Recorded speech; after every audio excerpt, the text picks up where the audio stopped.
Hello and welcome again to I'm Sorry I Haven't a Clue, the show which does for entertaining panel games what being hit repeatedly on the head with a large croquet mallet does for small frogs. Also I'm told. And the teams are on my right, Willie Rushton and Tim Brooke-Taylor.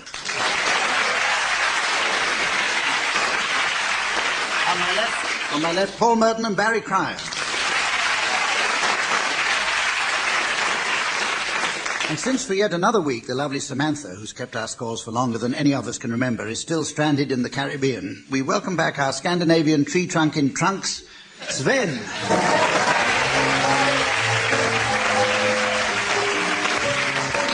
Sven, as you may have gathered, is a former member of a group of young men who devote their lives to providing innocent pleasure to women by means of a touring theatrical entertainment. They call themselves the Chippendales. The show, as I understand it, is a heady blend of hypnotic pelvic gyration and 18th century antique furniture.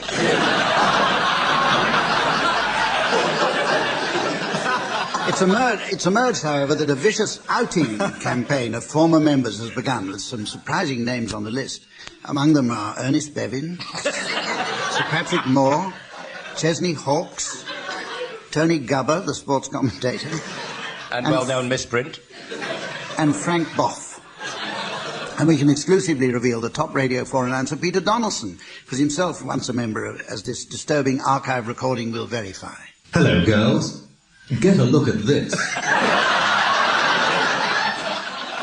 Right now, we go on to the first game. If you're even half famous these days, there's a lucrative market in autobiographies, and to this end, I gather, personalities such as Paul Gascoigne are taking special writing lessons. In our first game, which is called Biographies, I'd like you teams to suggest some suitable titles for the biographies of famous or half-famous people. Willie, will you start? The life and times of the proprietor of the Sun is called Screaming Blue Murdoch. It's probably more entertaining than that, actually. Derek Jameson's Cockney Git.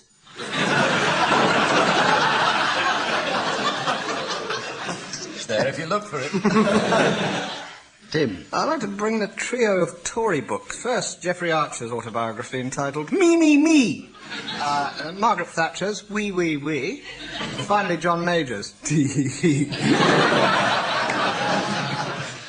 Barry. Margaret Thatcher has also brought out a book, How to Be a Public Speaker, subtitled The Timing of the Shrew. And son Mark, his autobiography is Up Your Nose Without a Sherpa. Willie. They're writing about Christopher Timothy's time acting a vet, and it's called Farewell to Arm.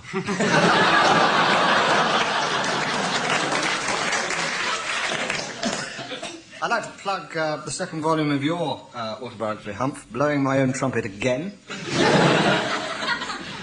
Anne Robinson, A Real Winker. Elton John, Don't Let the Sun Go Down on Me.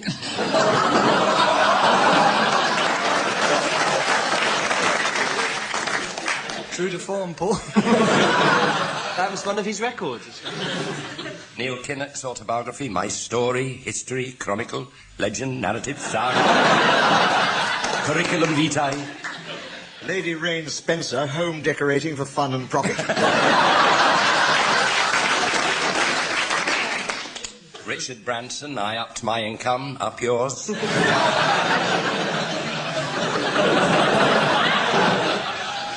Alan Bennett's, there was an unauthorised and ghosted one, which was called Oh, I Say. And he's brought out the authorised one, which is, Well, I Never Did. Kenneth Baker, All Things Trite and Dutiful. Any more? No. Right. Our next game's called Grand Opera. I shall give the team some unpromising pieces of prose and ask them to turn them into grand operatic duets with the aid of the mass strings of Colin Sell's piano. If he's awake this time. Incidentally, you may have read that Barry Cryer's worth a visit in the Barber of Seville. Well, this is a misprint. It should have said that Barry Cryer paid a visit to a barber's in Mill Hill. And he could do without the attention. Nice haircut, by the way, Barry. Tim and Willie, will you sing from Act 2, Scene 1 of The Caretaker by Harold Pinter? Well, nothing. Pause. What's your name? I don't know you, I don't know who you are. Eh? Jenkins. Jenkins, yes. Jenkins. Pause. You sleep here last night? Yes. Sleep well? Yes. I'm awfully glad. It's awfully nice to meet you. Pause. What did you say your name was? Jenkins. I beg your pardon? Jenkins. Pause. Jenkins.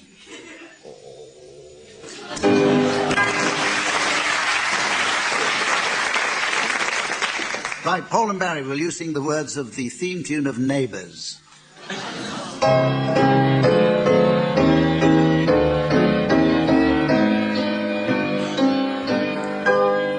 Neighbours, everybody needs good neighbours. Just a friendly wave each morning helps to make a better day. Neighbours need to get to know each other. Next door is only a footstep away.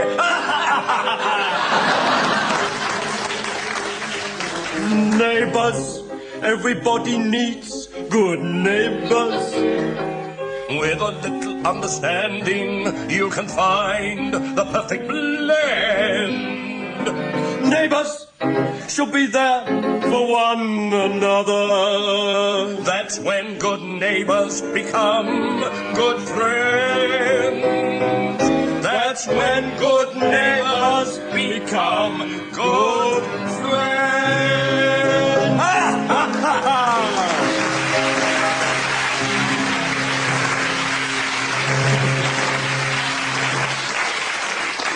Okay, well now we have a game called Closed Quotes. I shall give each team member the first half of a well-known proverb and ask him to complete it. Points will be deducted for correct answers. Tim, will you complete this one? In for a penny. In for a penny, and don't forget to wash your hands afterwards. Barry, will you finish this one, please? People who live in glass houses Shouldn't. Okay, Willie. Once bitten, twice. Once bitten, twice licked. That's enough foreplay. Sounds like a Merton to me, that one. Oh, dear. Paul. The way to a man's heart is through his... A chest cavity with a chainsaw.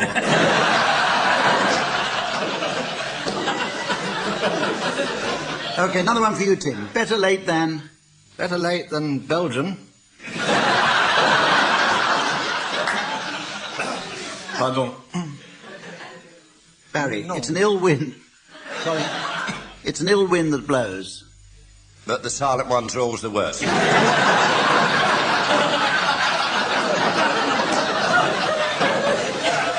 Right, Willie, see no evil, hear no evil. See no evil, hear no evil, your television's exploded.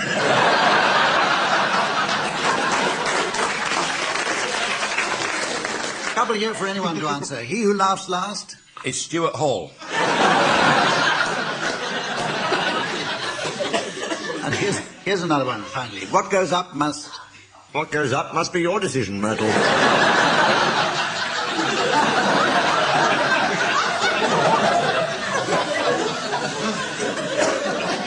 Now we have a very humorous game which is neatly explained by its title, Cheddar Gorge. The rules are that team members should each say one word at a time to make a sentence, thus composing an enchanting and easy-to-follow tale from the sum total of their collective imagination. Unfortunately, teams have tended to disregard these rules in the past, so we'll hope for the best. What I'm going to do is, if I deem that a sentence has been concluded, I shall blow on this extremely up-to-date buzzer. Okay, Paul, I'd like you to start, please. George. That's a sentence, isn't it? George? George, yeah. I knew a sentence called George. I know. I know a book that starts George, full stop. Yeah. Suspended sentence. Okay, start. Give you another chance. I understand how the game works now. Yeah. Henry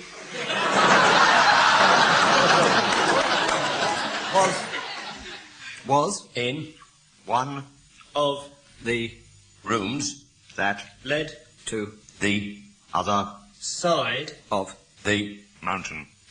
Yeah, it sounds like a full stop. that was Just a- I've got a very deep voice. There was a final cadence there, I think. No, that's I Willie always have a loses a final point. cadence. Sven, I find it very difficult. Very difficult to start sentences because I have this very low cadence. you can start another one then. Oh. You've lost a point. There's no George? possible hope of getting it back, but start another one. George? was in the Bathroom. when he saw A large, huge, oleaginous butt.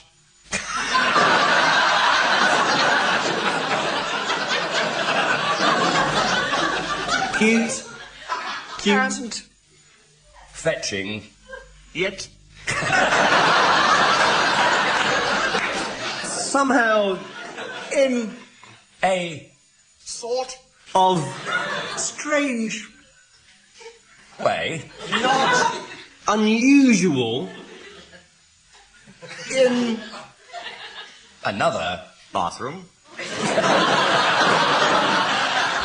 somewhere over the Rainbow. I've completely lost track of what we're talking about. Did you, George? bathroom over the rainbow. That's no handicap in this Step game. above the rowboat, which is Just A enough to keep one's chickens Yet. almost butt. not entirely truthfully And finally George.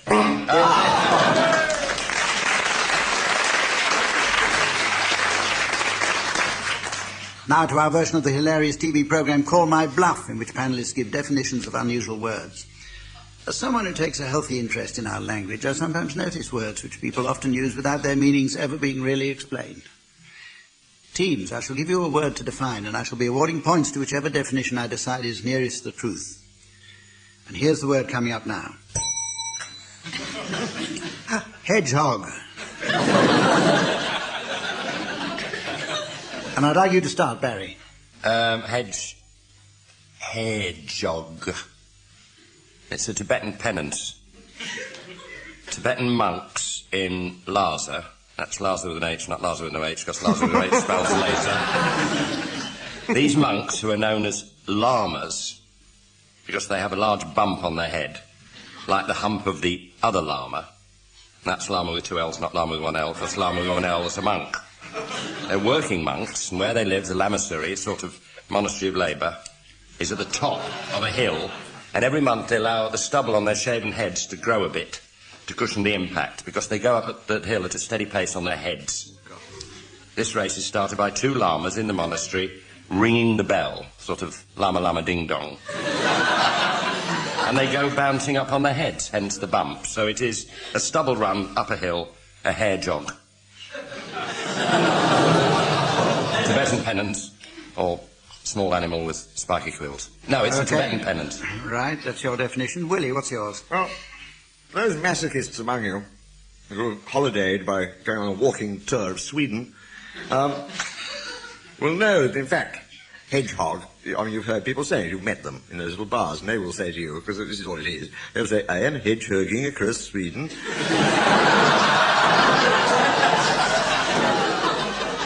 Or you stop in your car and you get in and say, I am a hedgehogger, could you take me to Oslo, please? Or whatever the capital of Sweden is. It is actually a Swedish hitchhiker.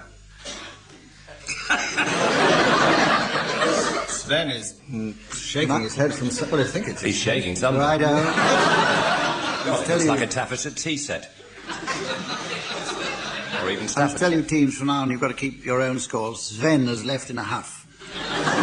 Why doesn't he get a British car?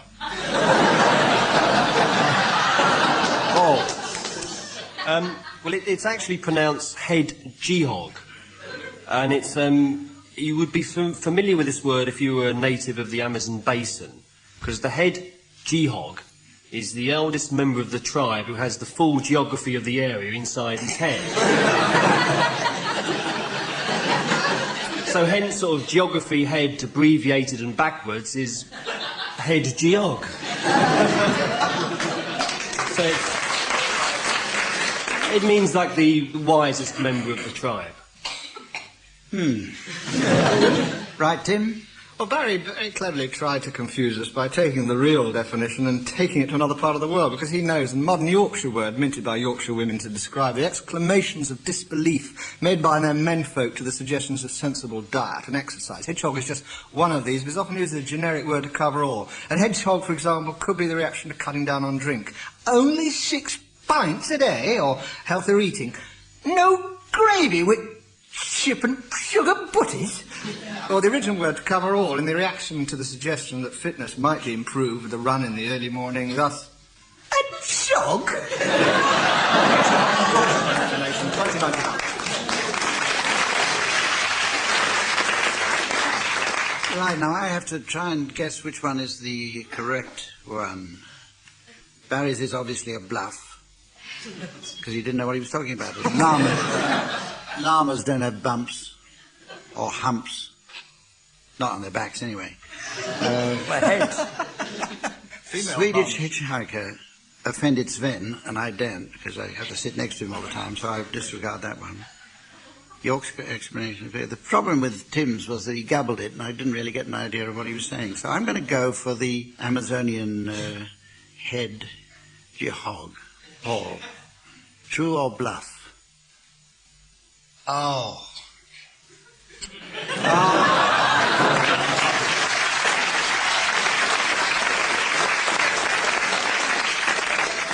Well, I don't know. Amazing. Now we're going to play the game called... Mornington Crescent.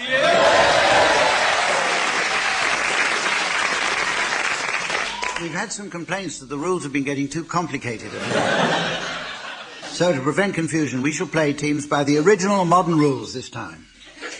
It's a contradiction in terms, isn't it?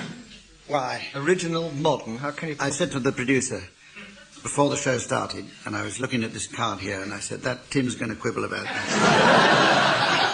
He's a new producer. It's the original modern rules. There are original ancient rules, and there are original modern rules. Both of them were at one time original before they became elaborated. Well, perhaps you'd explain what they are, then.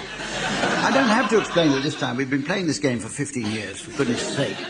Who's going to start? Tim, you better start. I suppose I can, with the original modern rules, start with the Albany. Euston Road. Lexington Street. St Martin's Lane.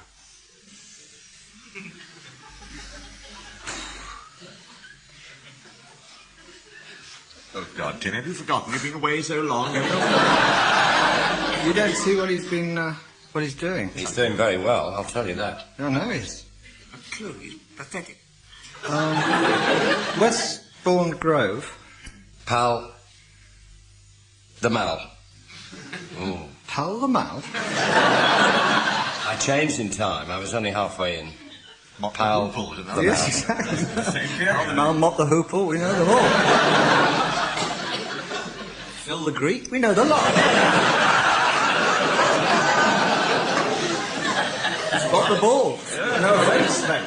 So it's the Mal, is it, Barry, if we can... it is. pick Yes, that yes. up? I settled on the Mal, Doesn't as really I matter often which it do. is. Millbank. Great Queen Street. Totteridge Lane. Little Portland Street. Little. Why are you doing it all backwards? Very peculiar. Little Portland Street. Little. What? I was stressing the little. Story of my life, really. You would do that, would you, Tim? I would, yeah. That'd get him mad. Always worked for Junkin. Yeah. Oh, Compton Street. If it worked for Junkin, it wouldn't work for anybody else. That's what my theory is. What did you say? About 3:15.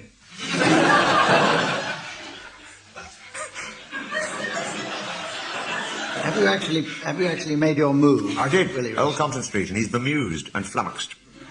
Quite rightly. Oh, it's up to you. Fulham Palace Road. Marylebone Station. Seven Sisters Road. Oh. Oh, hoist with his own petard. It's ours in 3, pall-mall. Yes, he probably can't do anything, can he? No. Charlotte Street. Mornington Crescent. And John?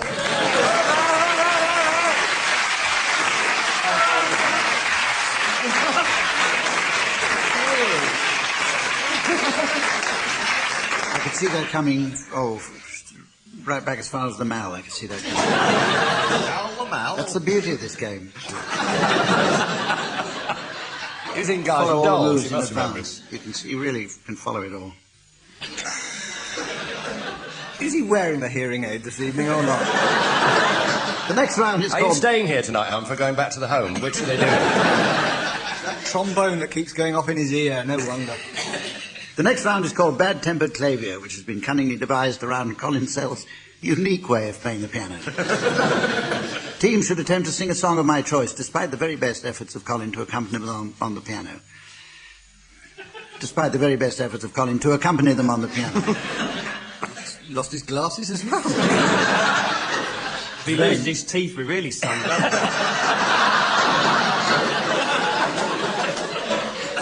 They're in the glass. Sven's drunk them.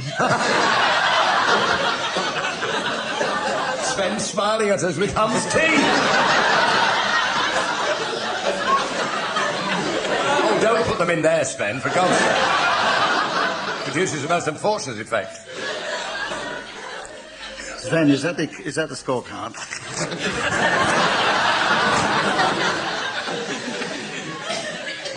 Right, Paul and Barry, will you try and sing Love, This Is My Song?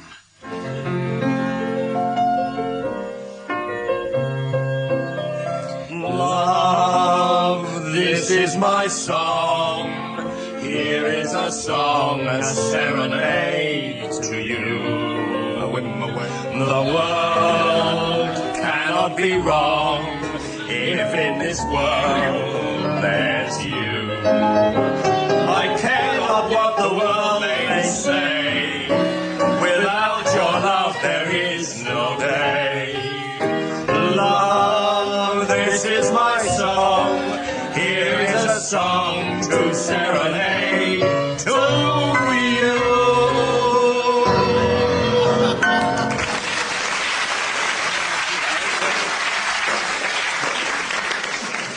Okay, Tim and Willie, your song is Smile.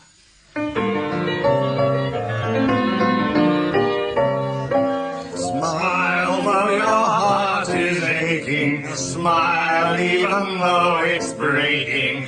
When there are clouds in the sky, you'll get by. If you smile through your fear and sorrow, smile and maybe tomorrow you'll see the sun come shining through for you. Light up your face with gladness, hide every trace of sadness. Although a tear may be ever so near, that's the time you must keep on trying. Smile, what's the use of crying? You'll find that life is still worthwhile if you just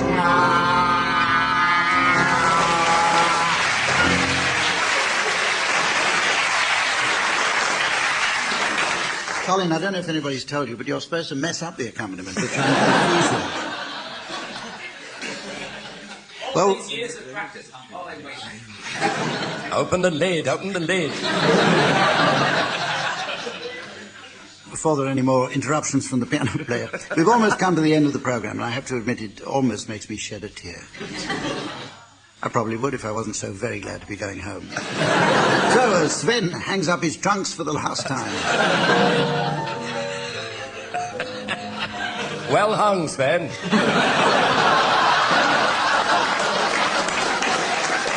We'll have a round of limericks. Teams, I shall provide a first line from which I'd like you to continue taking one line each. Paul, will you start with, if you meet the Archbishop of York? If you meet the Archbishop of York, for God's sake, don't offer him pork. Well, it is sort of true-ish. He's just a bit Jewish. Rabbi Blue told me. He's one to talk.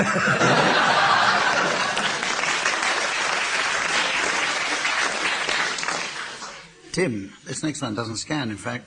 But it doesn't matter. For you, it doesn't matter. These are the modern ancient rules. Your line is, an old bishop late of Bath and Wells. An old bishop, late of Bath and Wells, Well done, Tim. That's used to break up his room in hotels. Yes, he did. Then he'd rip off his gaiters. Abused several waiters. Well, he was never one for the girls.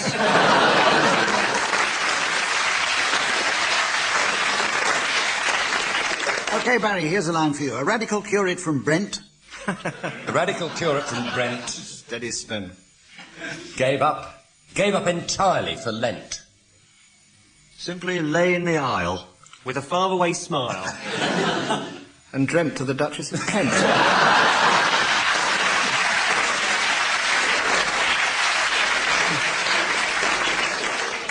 Right, Willie, here's your line. In a laundrette, I bumped into the Pope.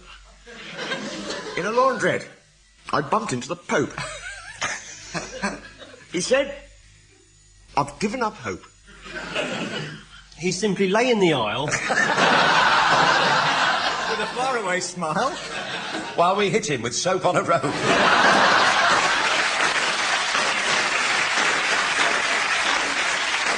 Well, that's all we have time for, so join us again next time. From all of us here, goodbye.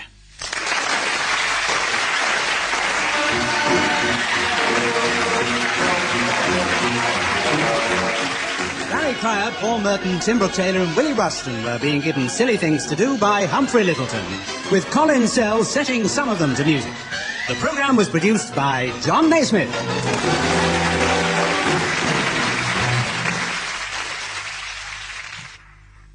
Hello and welcome to another edition of I'm Sorry I Haven't a Clue. An interviewer who considered mountaineering a stupid and pointless thing to do once asked Chris Bonington why he wanted to climb Mount Everest, to which Bonington replied, because it's there. And I have similar thoughts when asked why I host this programme. Because it's a stupid and pointless thing to do. Anyway, I'll just introduce the teams because they're there. On my left, Barry Cryer and Bill Tidy.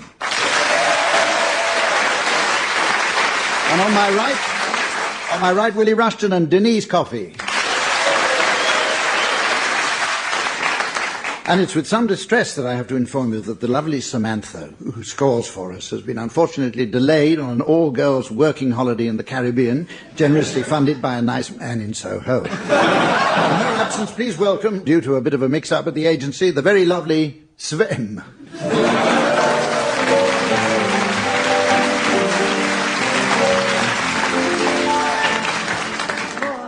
We're going to start with a game called Telegrams. Teams, I'd like you to suggest some telegram messages to mark unlikely events. Pretty simple, really. Barry Cryer, you can start. A telegram to Beethoven. For God's sake, answer the door. I've been knocking for 3 days. I got one just for the programme from Keith Prowse saying you want the best seats, you're buggered.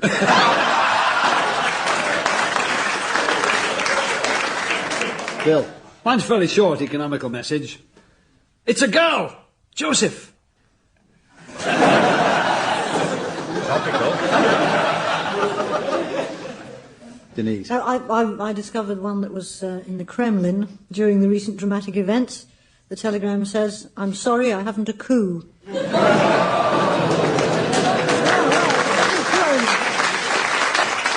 Boris Yeltsin got one. April Fool, you're under arrest. Remember Dr. Spooner? There was a historic telegram to Dr. Spooner who used to mangle words, and the telegram read, you're dosed at the tinner on Nidy Fright. Will be glaze your asses to the queer old dean. I have one here that was sent in the Old Testament to Noah. Build ark stop. 40 days flooding due stop. Godspeed. Sent one to Des O'Connor. Hope you got the corset monkey glands following. I paid one here to His Royal Highness Prince Hamlet, Elsinore Castle. not to be.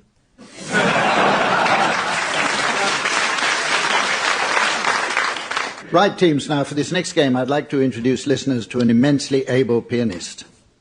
In the meantime, however, we shall have Colin Sell. Teams, I'm going to ask you to sing a song, and I should like you, with the aid of our sophisticated in-house bleeper system, consider might offend the more sensitive listener. That's assuming she's listening. Barry, will you begin with Cabaret? What good is alone in your room? Come hear the music play. Life is a old chum. Come to the,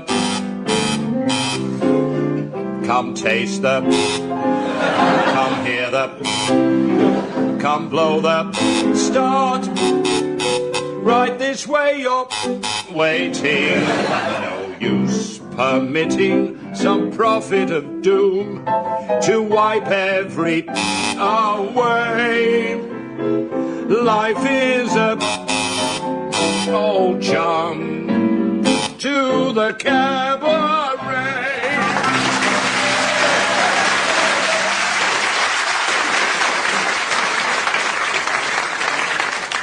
Denise, will you sing You Can't Get a Man with a Gun? Certainly. I'm quick on the, with not much bigger than a pinpoint. But my with a feller is lower than a, oh, you can't, a man with a,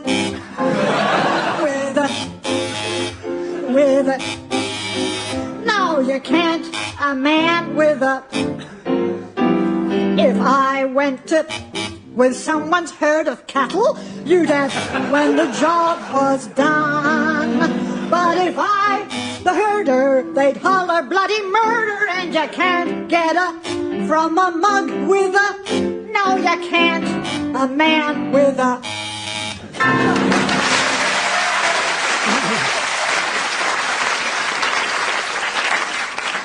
Okay, Bill, you ready? Will you sing Smile?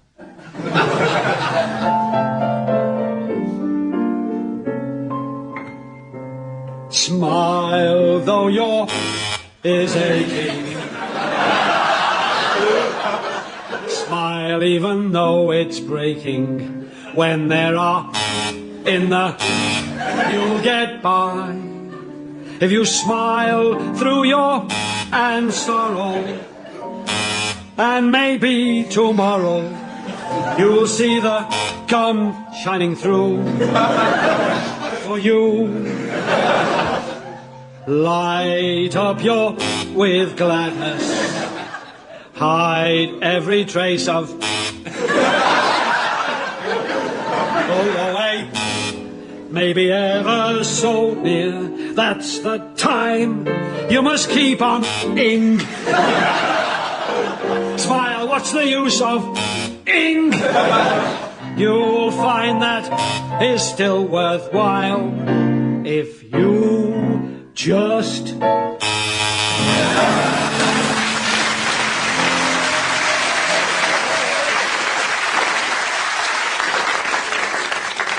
Right, Willie, it's your turn to sing now, and your song is September Song. This is where they buried Jimmy Clitheroe.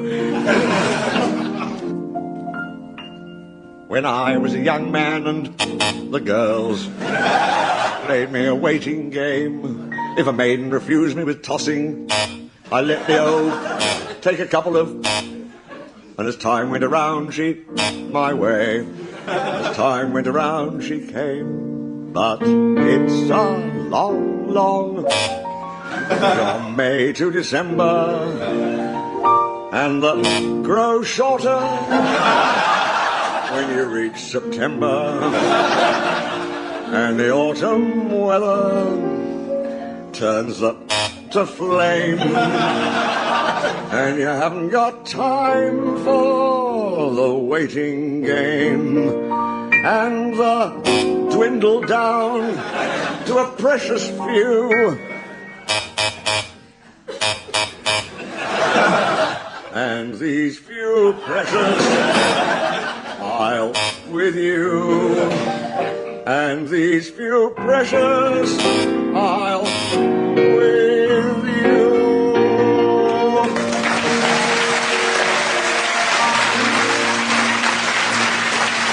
Okay, now, with Sven busily keeping the score, we'll go on to the next round.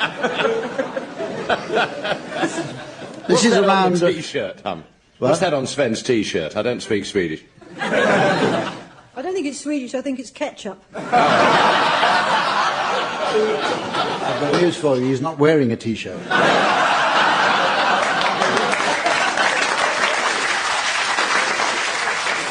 This round's called Paranoia. Both teams are suffering from insane delusions. But pay no attention, we'll go on with the game. Here are the rules. Both teams are suffering from insane delusions, the nature of which only the opposing team understand. The insane couple should ask questions to identify their complaint. Denise and Willie, you're the first insane couple. Today, anyway. Your paranoia is going up on the infrared laser display board now. And here for you listening at home is the mystery box. They think they're stuck in a lift with Pavarotti. They think they're stuck in a lift with Pavarotti. Okay, right. Willie and Denise, off you go. Start questioning the others. Has this anything to do with the fact that we are, as a team, of mingled sex? We haven't seen you mingle, actually. Oh, will you, it being radio? No, that is an avenue I would not go down. Go down. Careful, Barry, you almost slipped a little minefield. Is it something that we'd rather not do in public? Yes, I suppose so, yes. Yes. This is a private thing, and we'd like to keep it In a there. sense, yes, it's quite private. Go down was a quarter of a clue, a millionth of a Yes, clue. A mining reference? Is this an what underground reference? activity? Yes, a loose link to mines. And what reference? Mining. Mining. Hello, Barry. Ah, now. Do we wear pit helmets for this activity? That's entirely up to you. You wouldn't normally, no. Are the No, royal but a family massive involved? handkerchief would help. A massive handkerchief? Are the royal family involved? Yes. Oh, we're rushing about all over the place. No. A massive handkerchief. An underground activity involving a massive handkerchief. Well, forget underground. Are we talking about the tube? Yeah, are we? No. No. And not the royal family. Just the massive handkerchief and the nautical disaster, possibly, as opposed to mining. No. I was thinking of sea mines and the Titanic and that sort of thing, and although the two weren't involved, it was nice. I forgot to tell you that you have 30 seconds.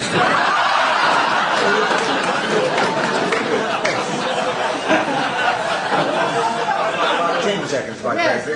It's not nautical, but it's to do with the high seas. You mean we can't...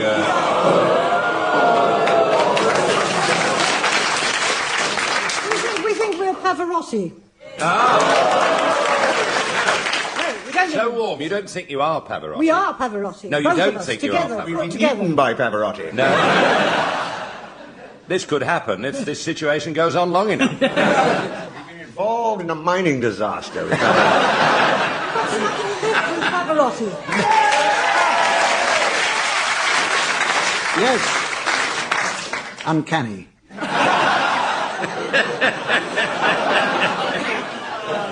Barry and Bill, your paranoia is going now up on the display, and here is the mystery voice for you listening at home. They think they're identical twins. They think they're identical twins. Right, all ready? Yes. Off you go. Is it dangerous? Only I would think to your wives. Do we both think we're one person, as in the last subject? No. Well, the audience disagree with you. But what do they know? They're trying to help you. We do think we're one person. I insist on that. Are we a romantic lead? No, I don't think you do, actually. No. Oh. No, I didn't say did we lead. I said are we? Do we Are think... you what, a romantic lead? Was we? What? Are we romantic and attractive to women? Stick with the game. Doesn't enter into it. Are we a type rather than a person? No. There you go. Oh, so there was an applause there. It's always nice to see people from Rampton here, isn't it? Quite right, Barry, yes. Is it a man or a woman? Keep out of it, Humphrey, please. Oh, your job hangs by a thread. That doesn't really matter, but it could be men. It might not matter. So it is a type, then? Oh, it's a type-ish. Yes. Is it to do with tennis? No. Nurse! No. I don't want the screens this time. I want everybody to see. No, Barry, no, it's not about tennis. I said that, not Barry. She keeps saying that. There's a clue there. Yes. That's right, Bill, yes. It's a split personality. It's uncanny, isn't it? No. It's really a uncanny. resemblance. Siamese twinges. No. Clones. Near enough. Yes. Twins. Wrong country. Yes. The Corsican brothers. Particular You twins. don't have to go on. The Marchman. No, you just think mean you're we've twins, got that's it? all. Yes, you've got it. No, you haven't. It's not what's on my card. There's one word missing. The. A set of. Identical twinges.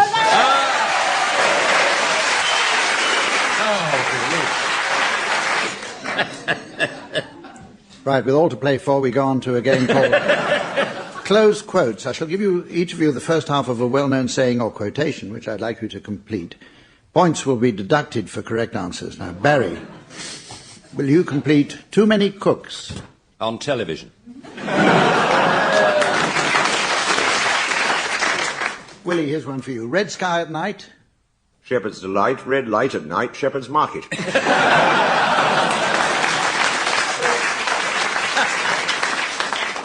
That'll go down well in Ghoul.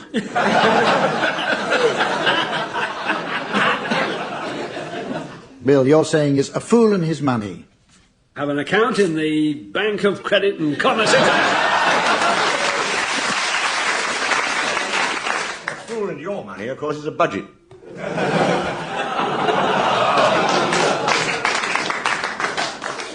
Barry, here's Yes. one. No man is an island. But Cyril Smith comes pretty damn close.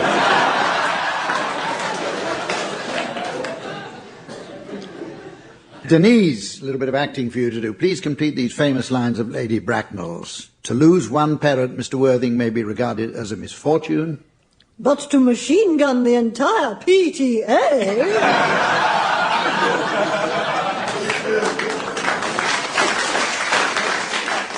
Willie, here's one. Don't count your chickens. Out loud as it upsets the other patients.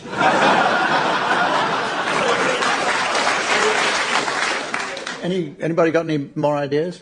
Yeah, a little knowledge. A little knowledge spelled backwards is Egdil Wonk Ettelteltler. Only Sven's likely to understand that. It's the first time Sven smiled, isn't it? He just found his T-shirt. What you lose on the swings is what you had at the Indian restaurant before you got on the swings. Right. Any more? Right. Now, good. This is time for a very amusing game called Cheddar Gorge. In this one, team members are asked to build up a sentence one word at a time, but should avoid completing the sentence. Hence, of course, the name Cheddar Gorge.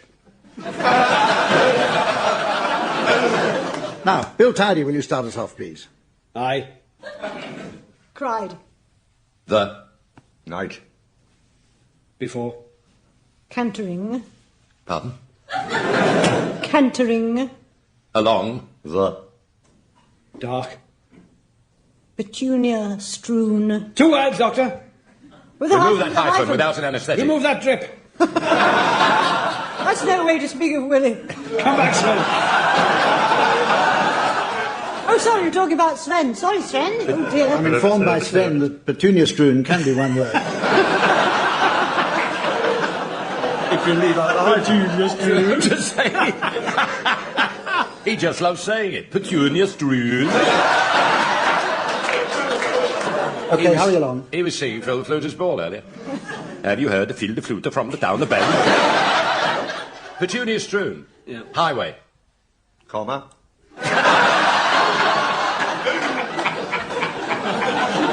Dimly. He. Thought. I. Believe. Comma. That. this? Must. Try. The. No, Most. Patient. Petunia keeper.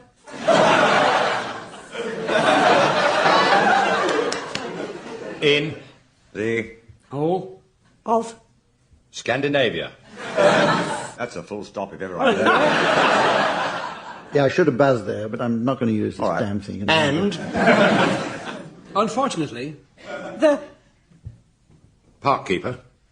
A. Burley. Woman. With. Heavy.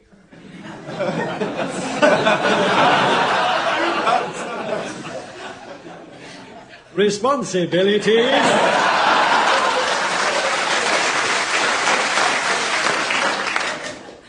Succumbed. To. His. Vigorous. Responsibilities. So. He. Lurched. Backwards. Towards. The. Railings of... Seven. I mean Bismarck. Foil. Just. Outside. The... Railings. Railings. I think she finished the sentence. I was gripped by the narrative. Give her no, but she lost. Don't give her any applause. Give the other three applause. I thought that was going to go on forever. I thought it it did. did. Right, now, a game called School Reports. The teams were specially briefed beforehand to go out and mingle amongst their vast circle of celebrity friends and acquaintances in order to obtain, for cash, copies of school reports of now famous people for our amusement. Quite rightly, our teams refused, and I'm pleased to say they were able to nick them without any money changing hands. Willie, we'll start with you. Whose report have you managed to get? Well, here I have Neil Kinnock. He's English. He has a fine grasp of the tongue. Unfortunately, it's very hard to get him to let go of it. Then again, it can't be easy working in a foreign language. Is that it? It's usually enough for an intelligent audience. So Looks as though I'll make my gig on Thursday, after all. Right. Bill. Tarzan has settled in nicely. And is captain of Treehouse.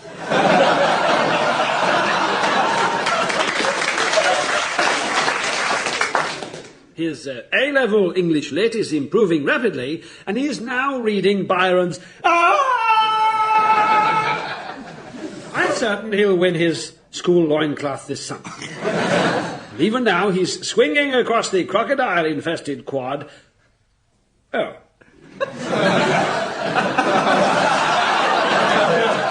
Thank you. Okay, Denise. This is, I think you can guess who this is. Joan has a burning ambition to get to the top of the heap.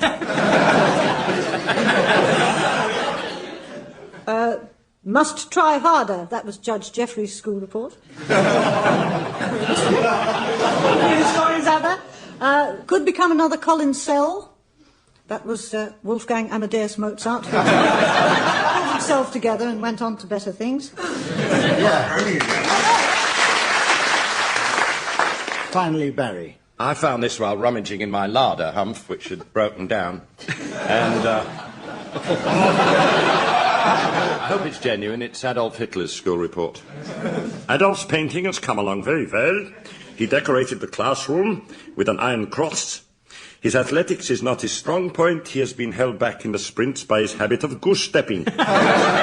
He's been an essential member of the first 11. The one ball belongs to him.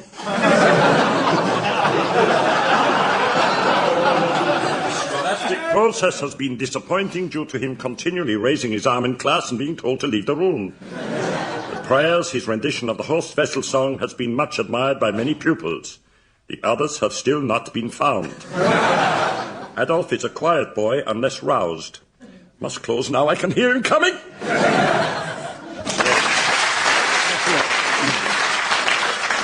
Right, we have a round now entitled Bad-Tempered Clavier, in which our teams will attempt to sing a well-loved song while a tone-deaf and manually uncoordinated piano player attempts to provide some accompaniment. Colin, I think you'll be needed for this one. Willie and Denise, your song is Tiptoe Through the Tulips.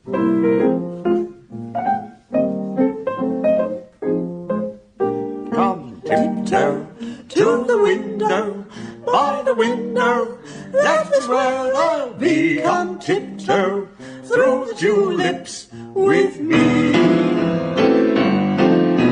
Tiptoe from the pillow to the shadow of the willow tree, and tiptoe through the tulips with me.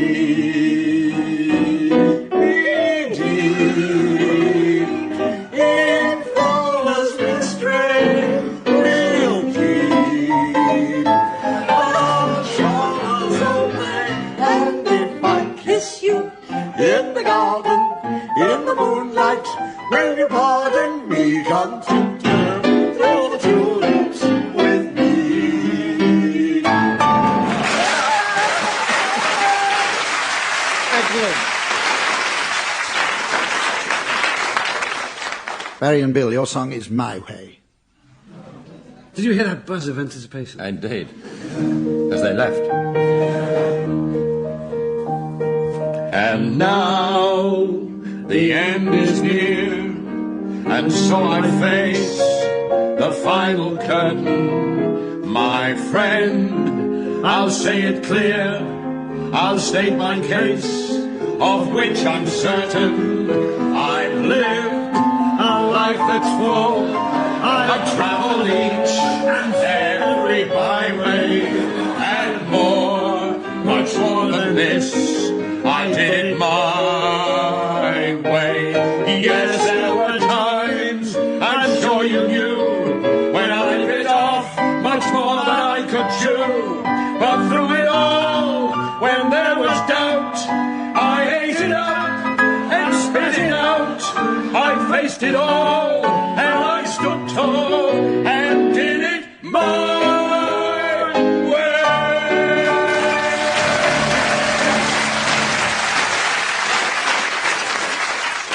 Well, I'm afraid that's all we have time for this week. So while I encourage Sven to pop something on over his trunks,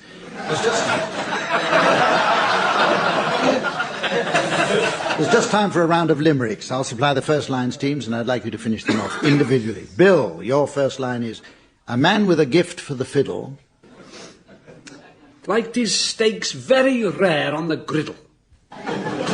He played tunes multifarious. On his fine old Guanarius, which had a present from Rill in the middle.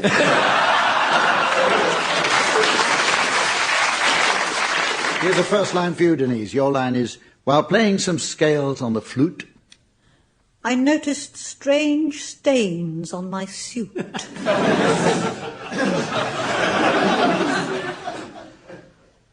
am I losing my bottle? I'm covered in dottle. Does James Galway get this in mid-toot?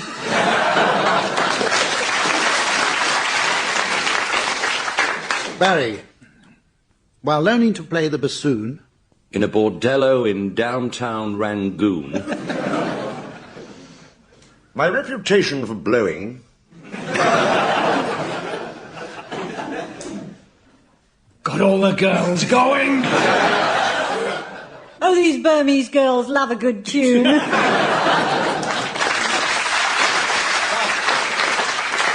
Finally, Willie, your line is, at the sound of a lone clarinet, I shouted, stand back, I'm a vet.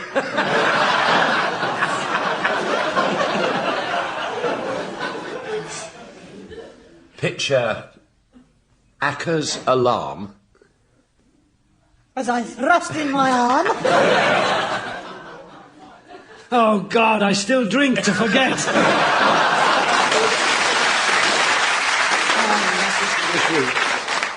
Join us again next time. Until then, from all of us, goodbye.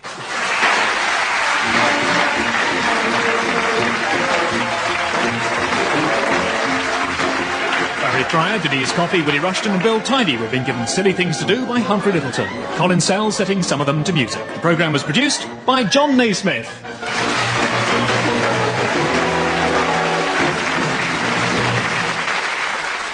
The derivation of the name, I'm sorry, I haven't a clue. The programme, of course, took its name from a chance remark of a former Chancellor of the Exchequer, William Pitt the Younger, when questioned in the House as to why the economy was in such poor shape. Funny how history repeats itself. And speaking of history repeating itself, let me introduce our teams tonight. Willie Rushton and Denise Coffey on my right. And on the left, Barry Cryer and Bill Tidy. And while our scorer Samantha is still detained overseas in the process of making a short film for private release, please welcome in his bathing trunks the very muscular Sven.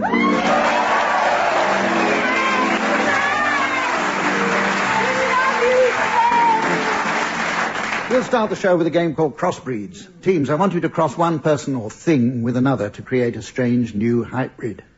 I'll say that again. A strange new hybrid. Willie, will you start us off, please? Well, if you cross Lord Nelson with John Cole, you get a one-armed pundit.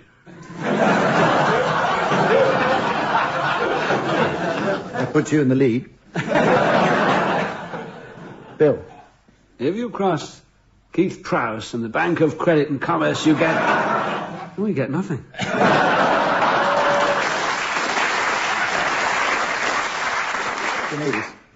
If you cross Niagara Falls failures with the Queen Mother's Scottish castle, you get the barrelling duds of May.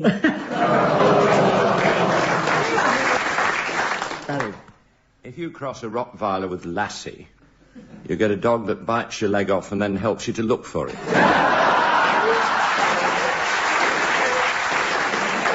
Any more? If you cross... Oh, sorry. That's right. Yes, Willie, you're senior. Thank you.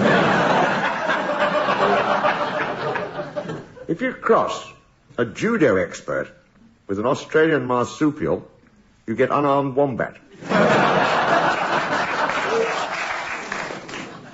If you cross a sheet of glass with the Gaelic language, you get a pain in the arse.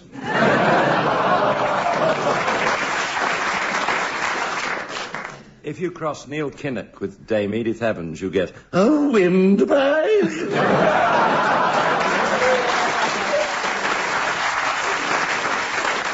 Okay, now, teams, here's a game which calls for supreme mental dexterity and lightning reflexes. While I try and sort out the mix-up, I'd like you teams to play... I'd like you to play antithetical duets. For this game, each team has a song. Team A begin by singing their song until I do this. They've lifted the swing bridge. And then Team B begin by singing their song. When I do this again... They've launched the lifeboat.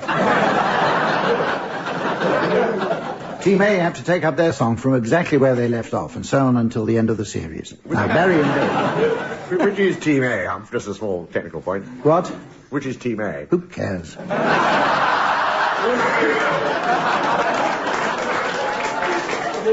Barry and Bill. Now listen to this. Barry and Bill, your song is Goody Goody, and Willie and Denise, your song is Me and My Shadow. And I'd like you to start Team A.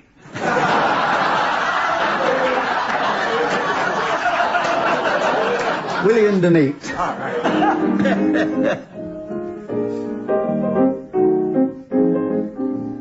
Me and my shadow strolling down. So you met someone who sent you back on your heels. Goody, goody. Someone, and now you know how it feels. Goody, goody. So you gave him your heart. Me and my shadow, not a soul to, Just as I gave mine to you, and he broke it in little pieces. And when it's 12 o'clock, we climb the stair. We Do you do? So that I have love's a barrel of dynamite. Goody, goody, hallelujah. You had it coming, not for nobody's there, just me and to you. Goody, goody for him. Teams, hold it now. We're going to have a race for the line now. I want you to both sing the last few bars of your songs simultaneously, and Colin Sell will accompany you both. Go. Goody, goody, goody. Hope you're satisfied, you rascal, you.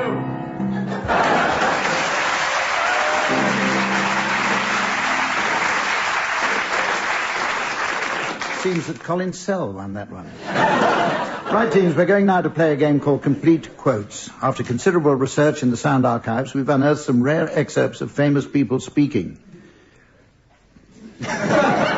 where for no apparent reason they've each suddenly stopped in mid-sentence. And I'd like you to finish them off, please. Denise, here's your speech. It's by John Major. I've just had the pleasure of opening an addition to a mushroom farm complex in Yaxley. Later on this morning, I'm celebrating the opening of a gas supply at Glinton.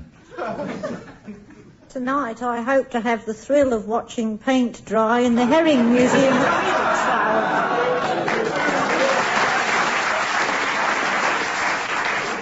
Willie, you can go next, and there's more John Major for you. Perhaps I may remind you that I started my politics on a soapbox in Brixton Market. So... Can I interest you in an 84-piece dinner service?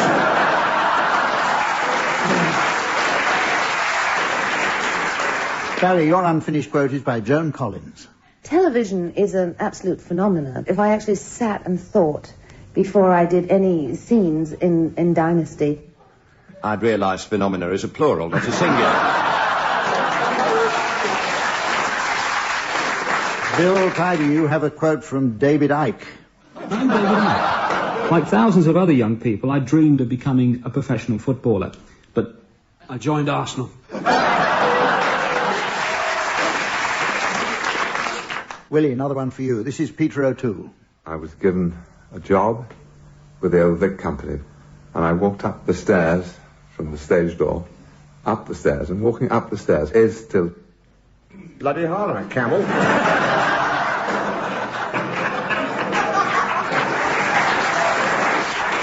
Denise now. Here's Dan Quayle. There are a lot of experiences that I've had that have shaped my adult philosophy, but the one that I keep coming back to time and time again, and it's the advice that my maternal grandmother, Martha Pulliam, who's 97 years old, the advice that she gave me is advice that I've given to a number of children, a number of people. And it's very simple. It's very common sense. And she says... Always say what you mean, Alice. And, are you sure you make sure that what you say when you say it is...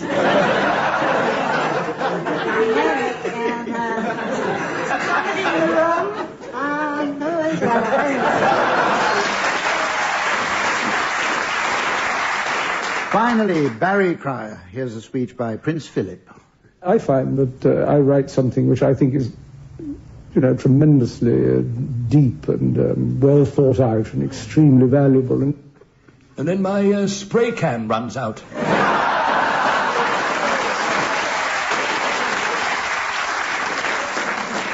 How are we doing, Sven? He's eating his lunch, I can't believe it. That's his vest.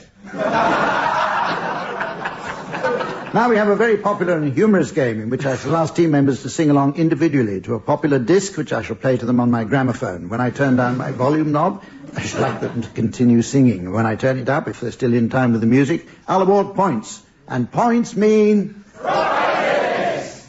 A lot of sheep. So our star prize this week is a signed photograph of the Australian chanteuse Danny Minogue, signed by Giles Brandreth. Willie, you're going to start this. Would you sing Come Fly With Me alongside Frank Sinatra? Oh, we'll meet again in song. Come fly with me, let's fly away. If you can use some exotic booze, there's a bar in far Bombay. Come on and fly with me. Let's fly away. Hey, odd singer, come fly with me. Let's float down to Peru. In Llama Land, there's a one-man band, and he'll toot his flute for you. Come on, fly with me. Let's take off in the blue.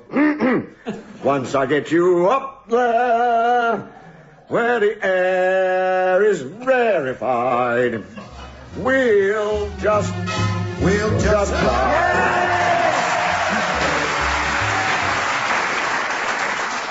What a pity you parted company with him halfway through bar 2. It's slow now, you know.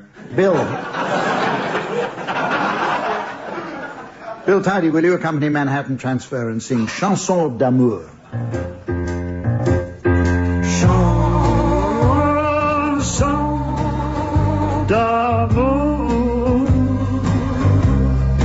rat-ta-ta-ta-ta, play encore.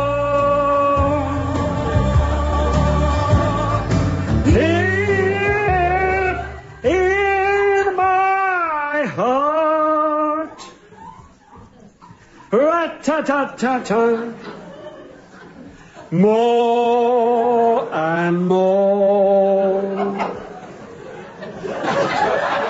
Chanson d'amour,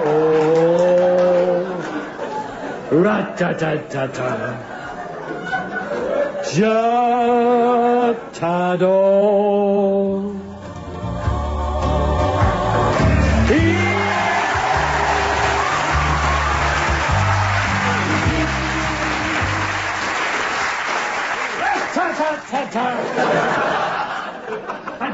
I beat them. Well done, Barry. Now we go on to Denise. And I'd like you and Tammy Wynette, Denise, to sing Stand By. Are you a man? Give him 2 arms to cling to and something warm to come to when nights are cold and lonely. Stand by.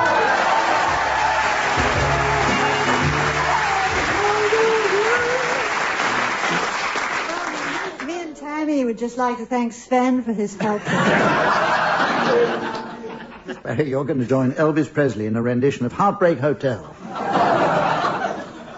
Well, since my baby left me, I found a new place to dwell. It's down at the end of Lonely Street at Heartbreak Hotel, where I'll be so lonely.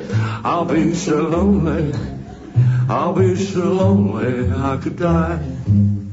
Although it's always crowded, you still can find some room for broken-hearted lovers to cry there in the gloom, and you'll be, oh, make it so lonely, babe. Oh, so lonely.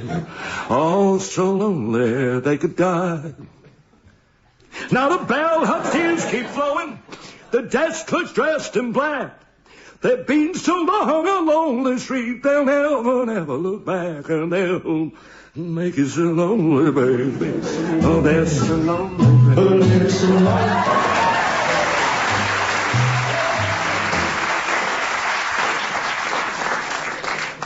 Well, I don't know who won that one. We come out of a game called Smugglers. In this one, teams, you take it in turns to be smugglers or customs officers. Team members will try to smuggle illicit items through customs by concealing them in longer words or phrases, and the customs officers can challenge at any time. The winner will get 10 points, and the loser's an intimate body search. Sorry, that should be the other way around. Willie and Denise, you're going to go first, and your objects to smuggle through are the names of famous painters, please. The Renoir hatchback stopped. And out jumped thoroughly modern Millet.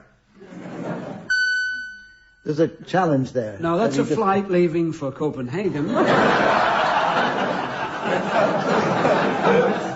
God damn it, you old Doris Day. Why won't this van go? I don't know, says Anne. but I know a man who does, for money. They had broken down in the Hockney Marshes.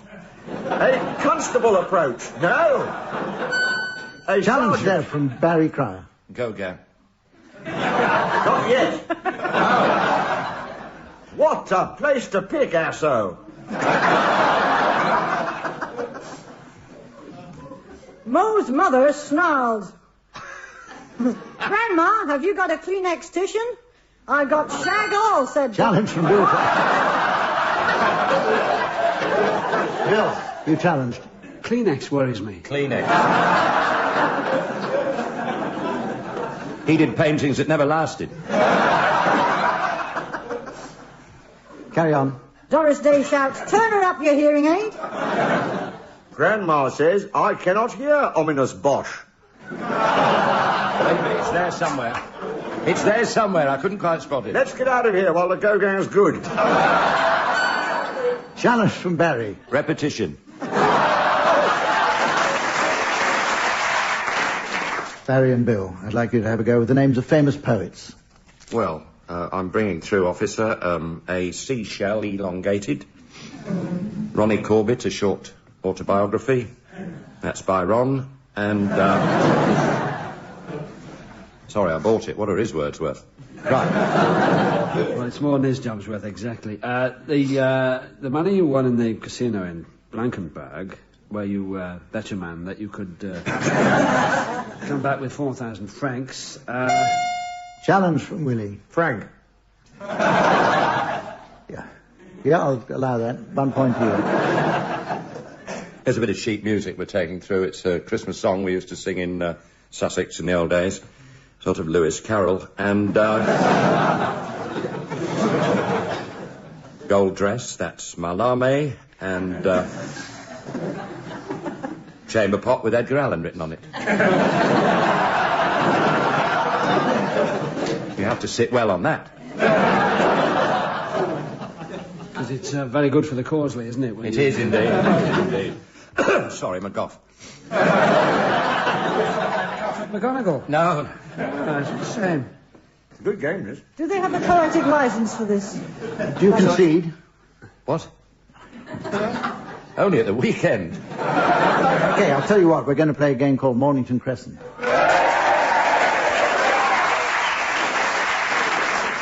And I hope, teams, that you'll take advantage of Tim Brooke-Taylor's absence to have a good, clean game. No arguments, please. To avoid any dispute and to ease congestion, I shall make King's Cross out of bounds unless approached from the south. King's Cross out of bounds unless approached from the south. From the south? From the south, Denise, yes. South. Yes. Right, Barry, will you start? Watling Street. Broad Street. Store Street. I threw that one out. Is that south of King's Cross? I mean, I don't know. Yes, How am I supposed to know? Is It's it? perilously Yeah. close. Is yes. it? Oh. It's off Gould Street. Gouge Street? Don't say that. I'm telling you where it is. Oh, right. Oh. Repetition. Carry on, Denise. Pusey Street. Buckingham Palace Gate. Oh. New King's Road. Chancellor's Yard. Good. Yes, you're right, Watts. Yes. God, what a good feeling it is, baby. Oh, yeah, I can transverse on that, can I? Of course you can. All right. Euston Road. Oh, it's not south, is it? Not south. Yes, it is. South of King's Cross. Yes. Don't pay, no. When you turn left, if you're coming along the Euston Road from the west, don't you? Now you are King's Cross on your left with the clock. And the occasional train.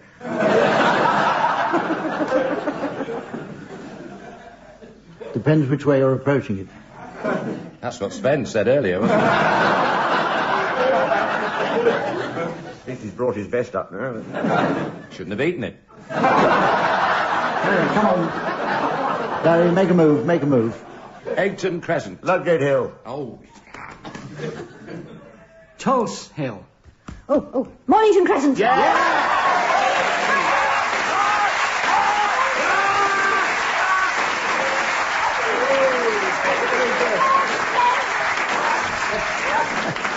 I love a short woman. You don't have to stand up to go too far. That's what Sven said. Are you all right, Denise? Yes, I think so. Okay, well, we'll go on now to a delightful round entitled Grand Opera, in which teams are given the opportunity to improvise an operatic duet around some passages of prose whose musical potential has gone hitherto unnoticed. Bill and Barry, you're going to start this one. You're going to be accompanied by Colin Sell. I give you fair warning. I'd like you to sing to Mrs. Beaton's own recipe for cream horns.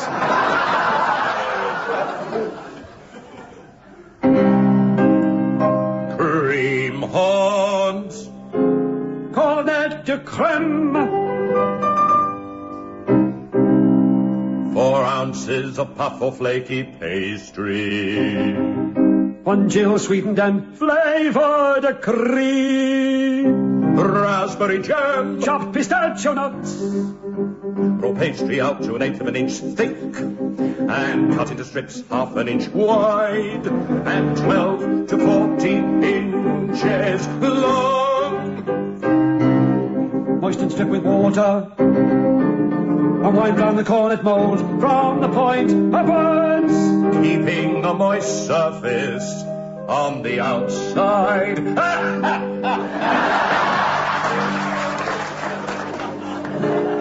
Finish overlap on underside of tin and trim neatly.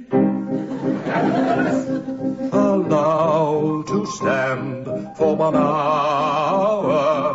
Place horns on baking sheet. I will. Brush over with egg and milk, and place in a hot oven 4 to 5 Fahrenheit. Gas mark 7. Until nicely browned. Remove tins and return hot to oven to dry for a few minutes. When cool, place a little jam in each horn. Pipe a rosette of cream on top, and sprinkle with nuts. Sprinkle with nuts. Sprinkle with nuts. Sprinkle with nuts.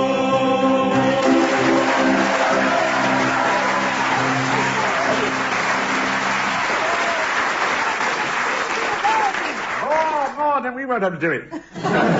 Willie and Denise, now you're going to sing it to an excerpt from Grey's Anatomy. An explanation of the lymphatic drainage of the abdomen from Grey's Anatomy. The lymphatic drainage of the liver and gallbladder. The collecting vessels from the liver are divisible into 2 main groups, superficial and The superficial lymph vessels of the liver run in the substance. Thank you, it's a difficult word to say. And areola. Thank you very much. Tissue over the whole surface of the organ.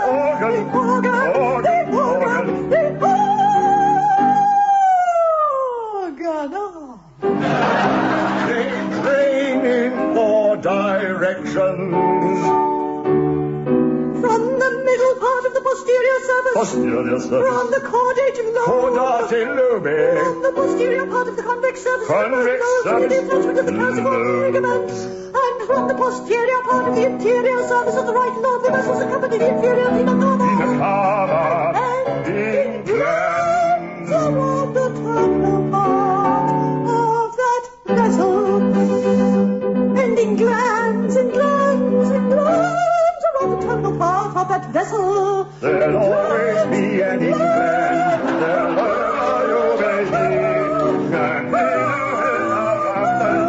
Shut up about the glands.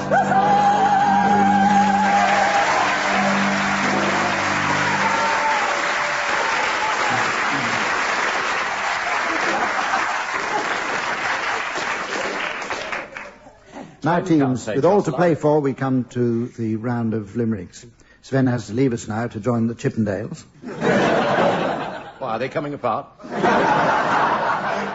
So here, Denise, your first line is, at the Commons with newsman John Cole. I inquired if he sang rock and roll.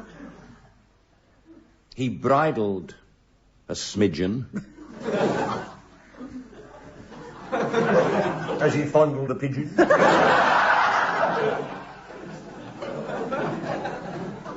And said, undoubtedly, why did it tell about Belfast? It's for the dread of weather. No, so.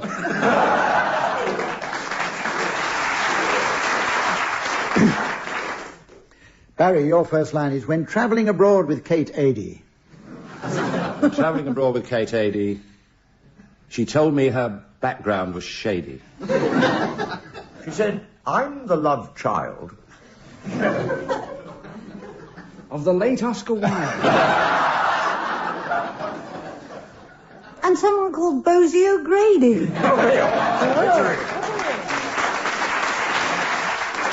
Bill, here's the first line for you. Whenever I watch Anna Ford. I sometimes cry out, praise the Lord! Oh, goodness. Love hurts. When you're starching his shirts. And your trousers go stiff as a board.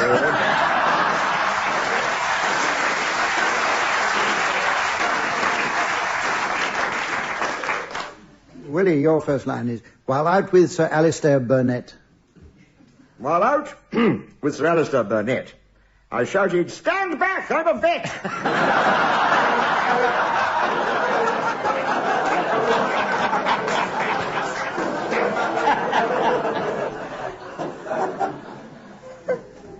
He'd been attacked by the Greens. I cried, quick nurse, the screens. And deftly removed a courgette.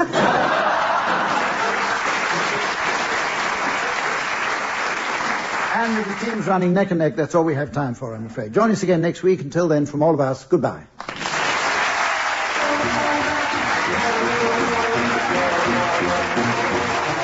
Larry Trier, Denise Coffey, Willie Rushton and Bill Tidy were being given Silly Things to Do by Humphrey Lyttelton, with Colin Sells setting some of them to music. The programme was produced by John Naismith.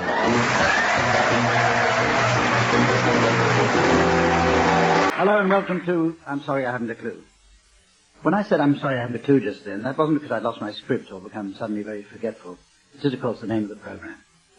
Oh. You can't be too careful with this lot, I tell you. Before I say anything else, I'll introduce the teams. Willie Rushton. This is Tim Brooke-Taylor. And Barry Cryer, I'd like you to say hello to Paul Merton. Hello. Once again, I have to report that the lovely Samantha, our score girl, is still detained overseas, embroiled in a small film for limited release.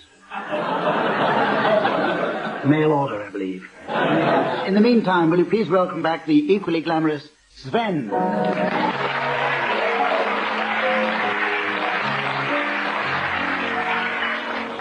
Now, we've had a lot of letters asking whether Sven might be able to do a little more on the programme. To this end, we brought him in earlier for a brief audition to see what he'd be able to contribute to this very demanding show. Here's a short excerpt of how he got on.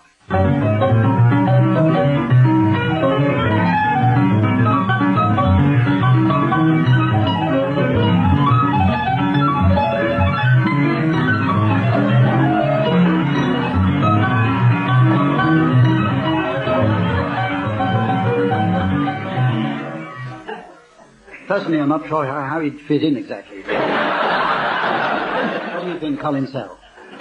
No? Thumbs down. Well, this is a game called Misleading Advice. With its perfect climate, strong currency and easy parking, Britain holds many attractions for the interested tourist, as Sven can vouch.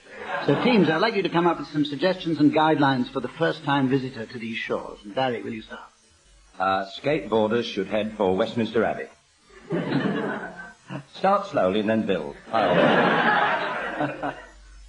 Well, in Scotland, don't worry, haggis is just the Gaelic word for a vegetarian dish. As we approach 1992, driving on the right-hand side of the road is now optional. The citizens of Glasgow love to hear foreigners imitating their accents, especially in a pub on a Friday night. Barry, we'll do another round of that. Let's do it in the right order this time. Barry. Traffic wardens are always addressed as shove it. Willie. I have nothing more to offer you. My brain just died. Honest at least. You get a mark for being honest. If more people were honest like me, it'd be a much shorter programme. If you need to get across London in a hurry, try the Bakerloo line. Language students are advised to copy the vowel sounds of a Mr. Derek Jameson. Men, try midnight orienteering on Hampstead Heath. Barbara Windsor is a member of the royal family.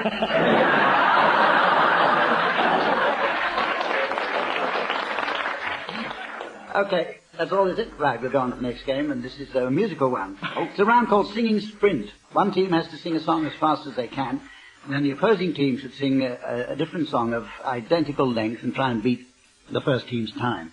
I shall be awarding extra points for sensitivity of rendition. Colin Sell, if you wouldn't mind blowing your nose and pulling yourself together, we'll begin with Willie and Tim singing Hey Jude. Colin Sell. Cue Colin Sell.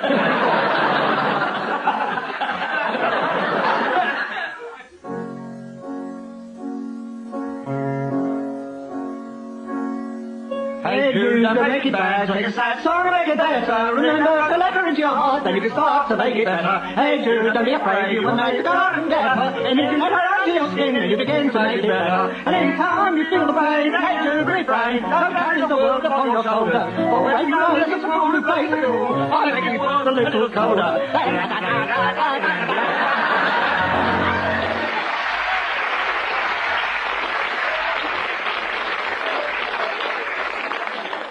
That was in 33.04 seconds. Paul and Barry, you've got a lot of work to do. Will you sing You'll Never Walk Alone? Colin?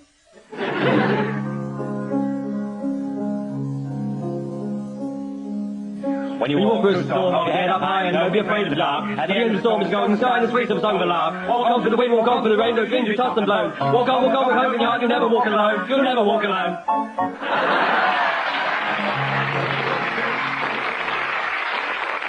Now with the tune, please.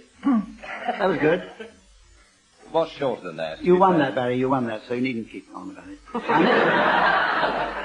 Our next game called Apples and Pears. It will not have escaped the notice of our more discerning listeners that we're lucky enough to have two genuine Cockneys on the show today, in the form of Paul Merton and Barry Cryer.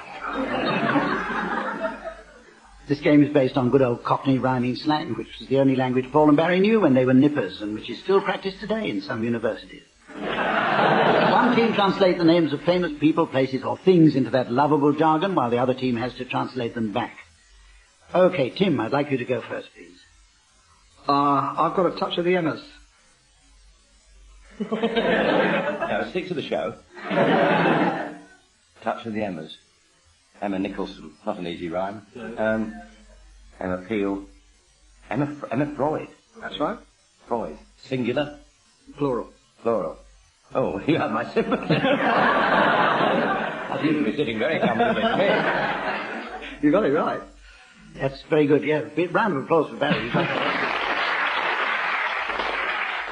Barry, let's have one from you. This is a famous person. Avia Dardu. Dardu.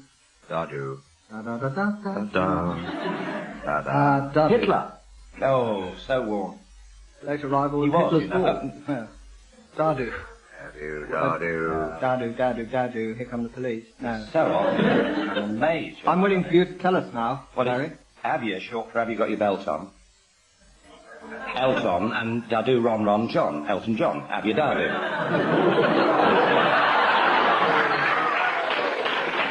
Minus 10 points for having to explain it. Okay, Willie. I just thought of another bit of misleading advice, but I've forgotten it. Here comes old Drop Dat. Drop Dat. Drop Dat. Drop Dat. Drop Dat. As in- Drop Dat the font, Norman Lamont. Ah! It's well known. I'm trying to get some pace here. Get there. Very like this Gardner's question time. Okay, Paul.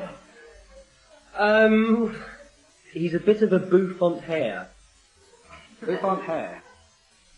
Neil Kinnock. Beehive. Beehive. The RVR of itself.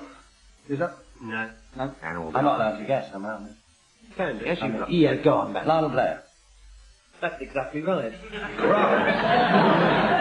But then we spoke this language as youngsters. Oh, we did. You in Leeds and Yes. you in Morden in Surrey. Born in the sound of Bow Lake, so what? I get all my mouse at Ratner's. Mousetrap. Correct. Okay, any more, Barry? Hark at off the hello. Famous person. Hark at off the hello. Listen, half-cut. Hark at him, Tim. Off the hook, Brooke. Hello, Sailor Taylor. Tim Brooke-Taylor. I can see this catching on. I'm adopting Willie's principle of pace. AC. What? AC Rescue, Ceausescu. You could have done with it. He's the right Richard. Richard III, Douglas Hurd. And not only that. Don't kick me in the Victorias. Okay, let's go. I wouldn't say the fella say he's a bit of an all quiet on the Western, but you know. We'll hurry on to the next game now. As we turn our attention to history in a game called Commentaries. Teams, I'd like you to provide a brief commentary on a certain historical event, but in the style of my choosing. And we're going to start with you, Barry. Will you describe the Battle of Hastings in the style of Pam Ayres? 'Twas the night before the Battle of Hastings, and King Harold feared the day yet to come. So he went round to inspect all his archers. Rum-ti-tum-ti-tum, tum-ti-tum-ti-tum. He asked one of his trusty bowmen to demonstrate his art, but to his sorrow. The arrow he fired flew everywhere, and the king said he'll have somebody's eye out tomorrow. The end. Paul, I rather enjoyed Barry's Pam Ayres, so would you comment on the birth of Jeremy Beadle in the same style? As Pam Ayres. A midwife to a horror sore, the birth of the terrible bearded boar. His mother cried out in pain as doctors tried to push baby back again. But with a cry the baby exclaimed, "Sorry mother, you've been framed." And throughout the hospital a terrible shout, "Watch out, it's Beadle's about."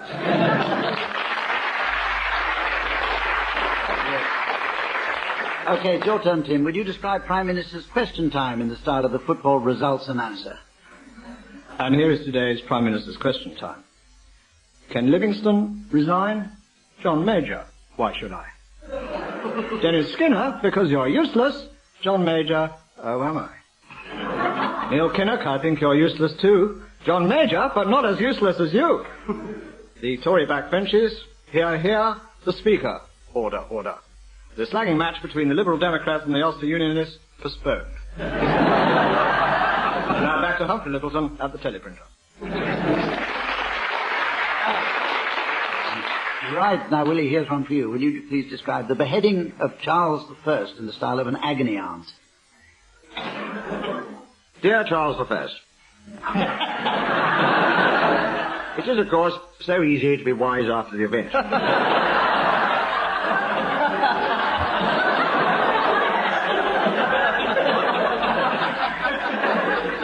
Though, of course, given the event, in your case, the reverse is probably true. When the head is severed from the body, wisdom tends to go straight out the window. How sensible of you, though, to take my advice and wear 3 shirts. It was foolish of you, however, to ignore my best suggestion, not to turn up. So you were pig ignorant before and during the event, and even more so afterwards. But then again, you have a descendant of the same name who talks to lupins. And is constantly writing to me, "What a family, love Auntie Will."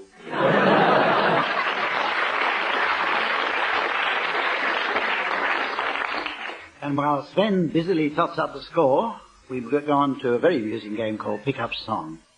Sven and I shall play some records on my gramophone, and we'd like you teams to sing along. After a short spell, the music will fade out, and if you're within a short crotchet of the original, I shall be awarding points. And what do points mean?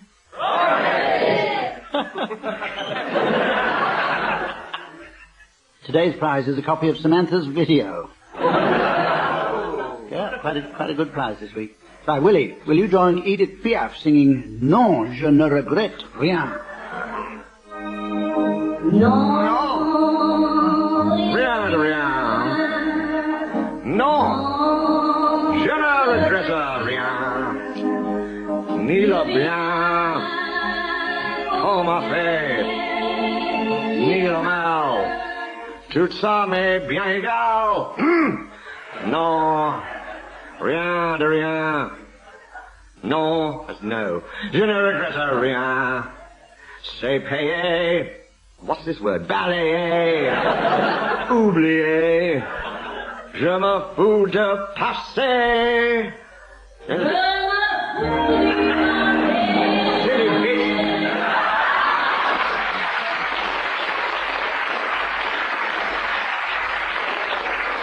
Roll on 1992 and all be singing with women like that.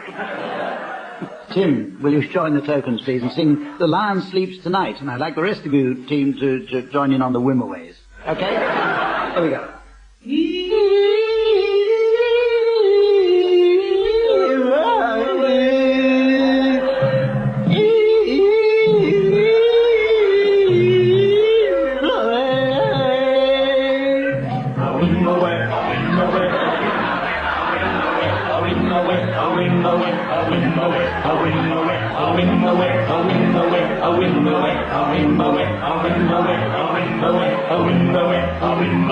In the jungle, the mighty jungle, the lion sleeps tonight.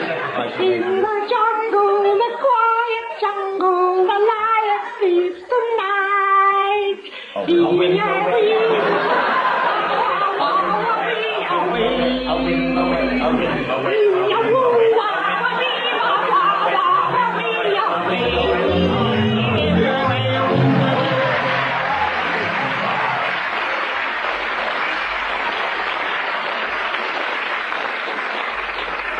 Absolutely no marks. No marks for that team at all. You probably realise you came in on a whim when you should have come along. Barry, will you please put this down your trousers and join Tom Jones singing Delilah? Please, ma'am, to give it up. Won't need it, Hump. He dreams.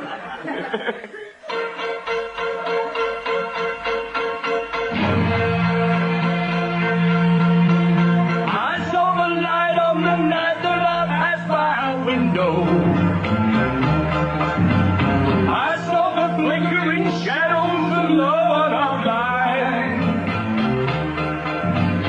She was my woman. A whim away. She deceived me. I watched and went out of my mind. My, what? Names are standing out. It's horrid.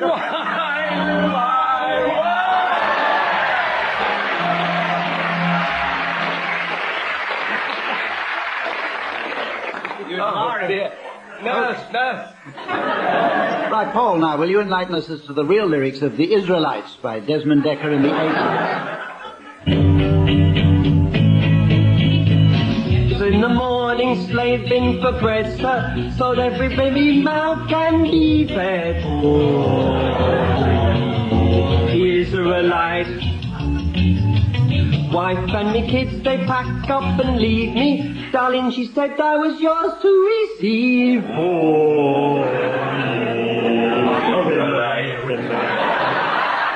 Shut them, I tear up trousers, I go. I don't want to end up like Bonnie and Clyde.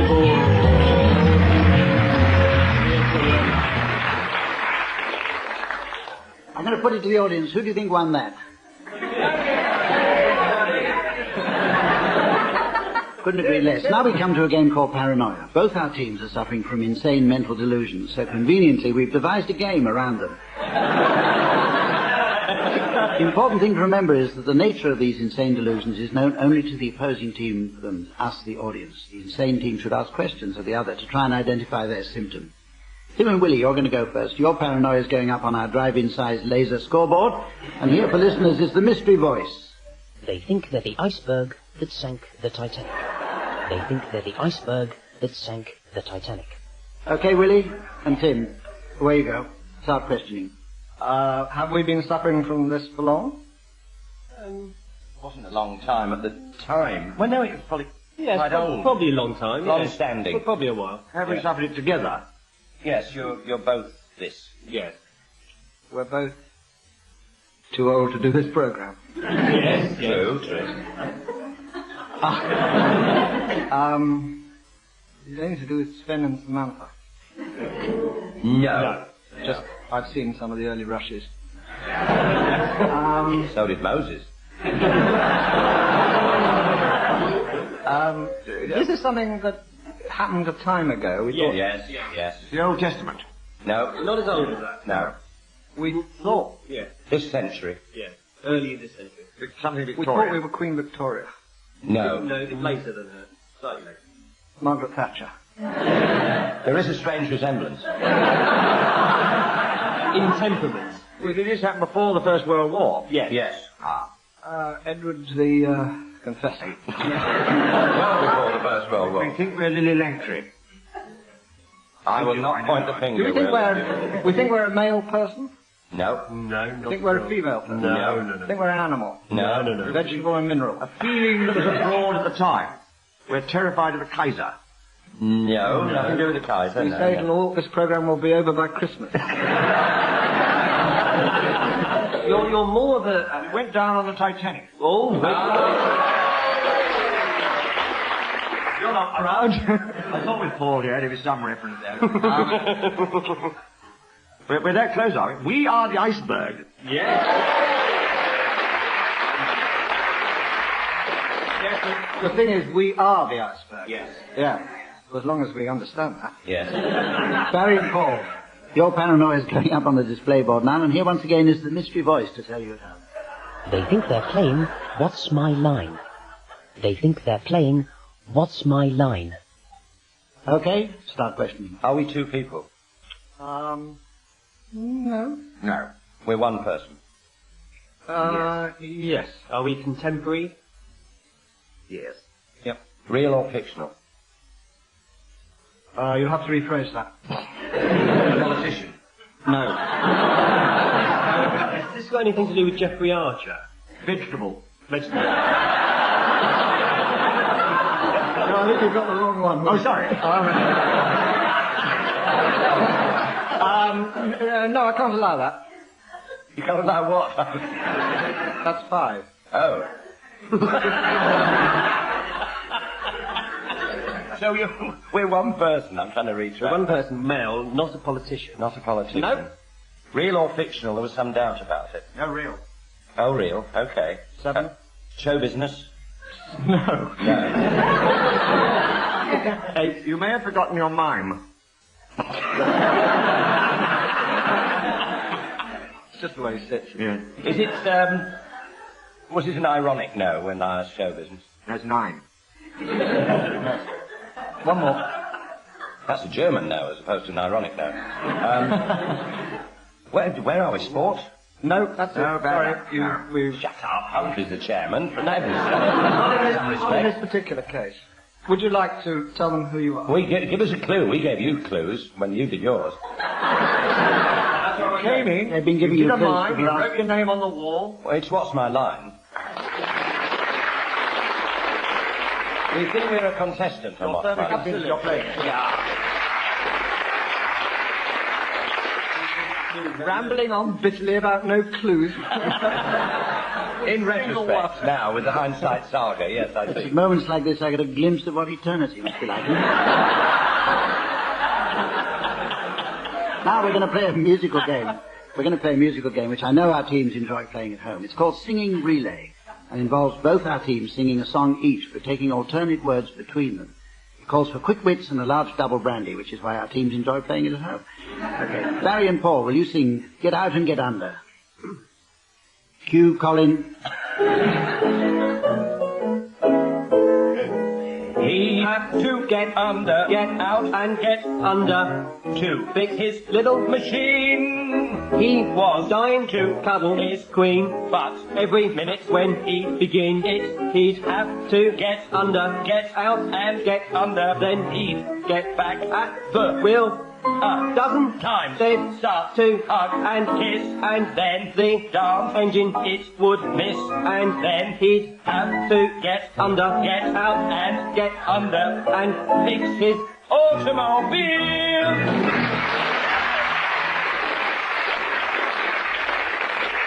I've heard better interpretations, but you get a point. Really cuddle his queen, I don't think. He did. 1913 when it was written he cuddled his queen. Oh well. We won't go into that. We should know that. We're the iceberg. Tim and Willie, will you sing Money Makes the World Go Round? Oh, we mow it. Oh, sorry.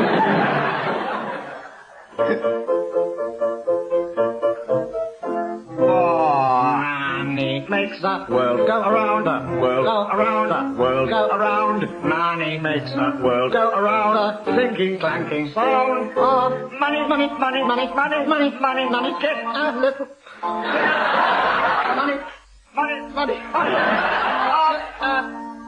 Yen, one more up round that clinking, clanking, clanking sound is all that makes the world go round. It makes the world go round.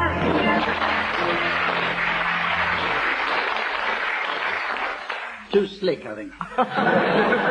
Well, all good things must come to an end, and so by some unlikely coincidence must this programme. But before I take Sven out to be de-oiled, we'll finish with a round of limericks, Chief. I shall furnish you with a fertile first line, which I'd like you to continue taking one line each. Since food's been in the news so much this week, our subject today is cooking. Tim, your line is, a sandwich prepared by Prue Leaf got stuck in the teeth of Ted Heath. If the overstuffed pig should drop off the twig, then the lettuce will make a nice wreath.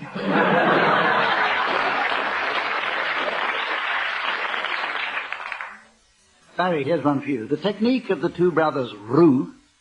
The technique of the two brothers Roux is throw everything in the stew. they call it potluck.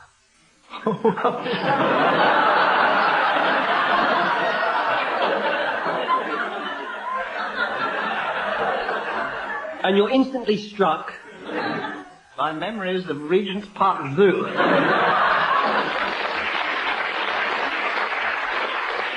Here's one for you, Willie. Dining alone with Keith Floyd. Dining alone with Keith Floyd is something we all should avoid. Everything's fine till he gets to the wine. And then he's a right hammer, right?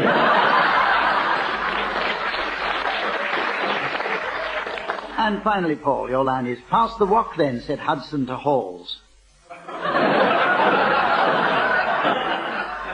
Pass the wok then, said Hudson to Halls. I'm sorry, I'm afraid nature calls. Stop that, you fat Kiwi. It's only a wee-wee. We might even improve the prawn ball.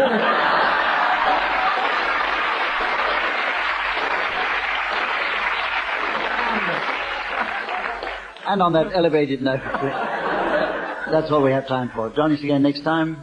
From all of us, goodbye.